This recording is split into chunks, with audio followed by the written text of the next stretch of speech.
गुरु गोविंद सिंह जी की जयंती पर एक सिक्का जारी हो रहा है। इस वक्त पीएमओ का हमें रुख करना है। प्रधानमंत्री आप सभी साथियों के साथ साथ देश और दुनिया तस्वीरें भर इस में वक्त कुछ दिखा रहे हैं। सिख पंथ से जुड़े और भारतीय संस्कृति के लिए समर्पित सभी जनों को मैं बहुत बहुत बधाई देता हूं। साथियों, पिछला वर्ष हमने गुरु गोविंद सिंह महाराज की 350वीं जन्म जयंती वर्ष के रूप में मनाया था। सिख पंथ के इस महत्वपूर्ण अवसर को और यादगार बनाने के लिए केंद्र सरकार की तरफ से मुझे एक 350 रुपए का स्मृति सिक्का देशवासियों को समर्पित करने का सौभाग्य मिला है। वैसे तो गुरु गोविंद सिंह जी का सिक्का हम लोगों के दिलों पर सैकड़ों सालों से चल रहा है और आगे भी कई सालों 100 सालों तक चलने वाला है। और इसलिए जिसका कृतित्व एक मूल्य बनकर हमारे जीवन को चलाता रहा है, हम लोगों को प्रेरणा देता रहा है, उसको सदैव याद रखने का हम एक छोटा सा प्रयास कर रहे हैं। यह उनके प्रति आदर एवं श्रद्धा व्यक्त करने का एक छोटा सा प्रयास भर है और इसके लिए हम सभी एक संतोष की अनुभूति करते हैं। साथियों, श्री गुरु गोविंद सिंह जी के व्यक्तित्व में अनेक विधाओं का संगम था। वो गुरु तो थे ही, भक्त भी श्रेष्ठ थे। वो जितने अच्छे योद्धा थे उतने ही बेहतरीन कवि और साहित्यकार भी थे। अन्याय के विरुद्ध उनका जितना कड़ा रुख था उतना ही शांति के लिए भी आग्रह था। मानवता की रक्षा के लिए, राष्ट्र की रक्षा के लिए, धर्म की रक्षा के लिए उनके सर्वोच्च बलिदान से देश और दुनिया परिचित है।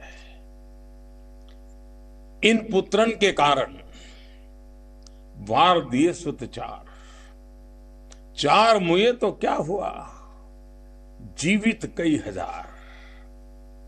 हजारों संतानों की रक्षा के लिए अपनी संतान को, अपने वंश का ही बलिदान जिसने दे दिया, राष्ट्र की रक्षा के लिए, धर्म की रक्षा के लिए, त्याग और बलिदान का इससे बड़ा उदाहरण क्या हो सकता है। साथियों, वीरता के साथ उनकी जो धीरता थी, धैर्य था, वो अद्भुत था।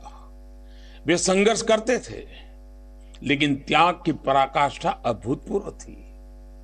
वे समाज में बुराइयों के खिलाफ लड़ते थे। ऊंच नीच का भाव, जातिवाद का जहर, उसके खिलाफ भी गुरु गोविंद सिंह जी ने संघर्ष किया। यही सारे मूल्य नए भारत के निर्माण के मूल में है।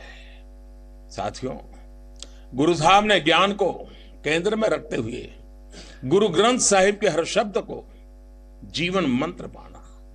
उन्होंने कहा था कि अब गुरु ग्रंथ साहब ही, उसका हर शब्द, उसका हर पन्ना आने वाले युगों तक हमें प्रेरणा देता रहेगा। आगे जब पंच प्यारे और खालसा पंथ की रचना हुई, उसमें भी पूरे भारत को जोड़ने का उनका प्रयास था। खालसा पंथ का विकास गुरु साहब के लंबे समय के गहन चिंतन, मनन और अध्ययन का परिणाम था। वे वेद, पुराण एवं अन्य प्राचीन ग्रंथों के ज्ञाता थे। गुरु साहब को गुरु नानक देव से लेकर गुरु तेग बहादुर तक सिख पंथ की परंपरा, मुगल शासन के दौरान सिख पंथ से जुड़ी घटनाओं की व्यापक जानकारी उनको थी। देश समाज में घट रही हर घटना पर उन्होंने अपने विचार रखे। साथियों, आप में से अनेक लोगों ने श्री दसम ग्रंथ साहब को पढ़ा होगा।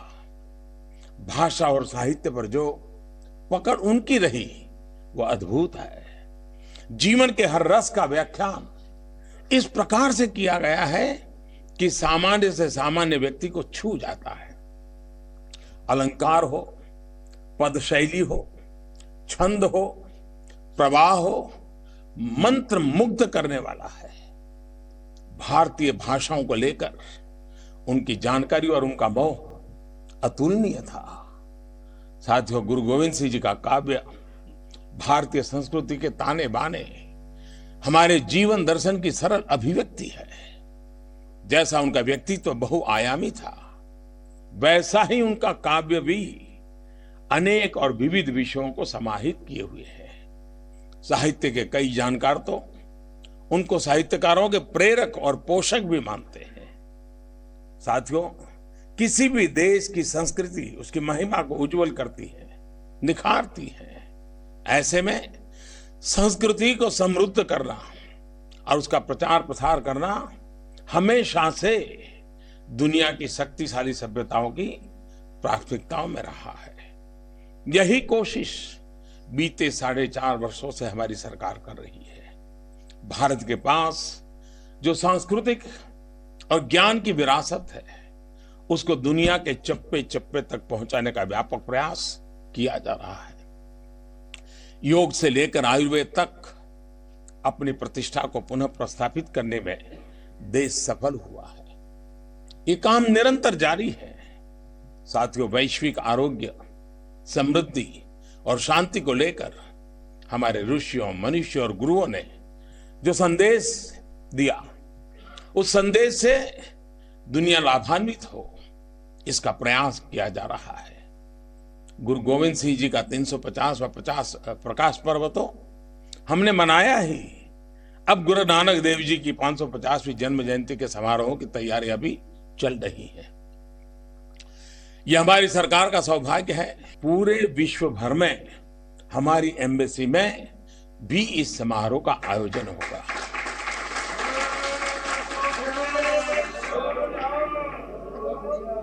यही नहीं, आप ये भी भली भांति जानते हैं कि अब केंद्र सरकार के अथक और अभूतपूर्व प्रयास से करतारपुर कॉरिडोर बनने जा रहा है। अब गुरु नानक के बताए मार्ग पर चलने वाला हर भारतीय, हर सिख दूरबीन के बजाय अपनी आंखों से नारोवाल जा पाएगा और बिना वीजा के गुरुद्वारा दरबार साहब के दर्शन कर पाएगा। अगस्त 1947 में जो चूक हुई थी, ये उसका प्रायश्चित है।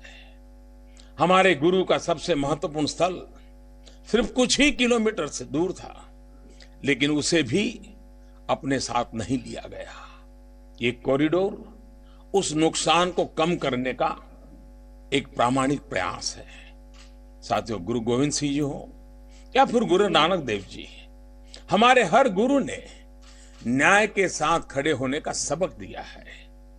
उनके बताए मार्ग पर चलते हुए आज केंद्र सरकार 1984 में 1984 में शुरू हुए अन्याय के दौर को न्याय तक पहुंचाने में जुटी है। दशकों तक माताओं ने, बहनों ने, बेटे बेटियों ने जितने आंसू बहाए हैं, उन्हें पहुंचने का काम, उन्हें न्याय दिलाने का काम अब कानून करेगा। साथियों, आज के इस पवित्र दिन गुरु गोविंद सिंह जी महाराज के दिखाए 11 सूत्रीय मार्ग पर चलने का फिर से संकल्प लेने की जरूरत है। आज जब भारत एक सशक्त राष्ट्र के रूप में स्थापित होने की राह पर चल पड़ा है, तब भारत की भावना को और सशक्त करने की आवश्यकता है।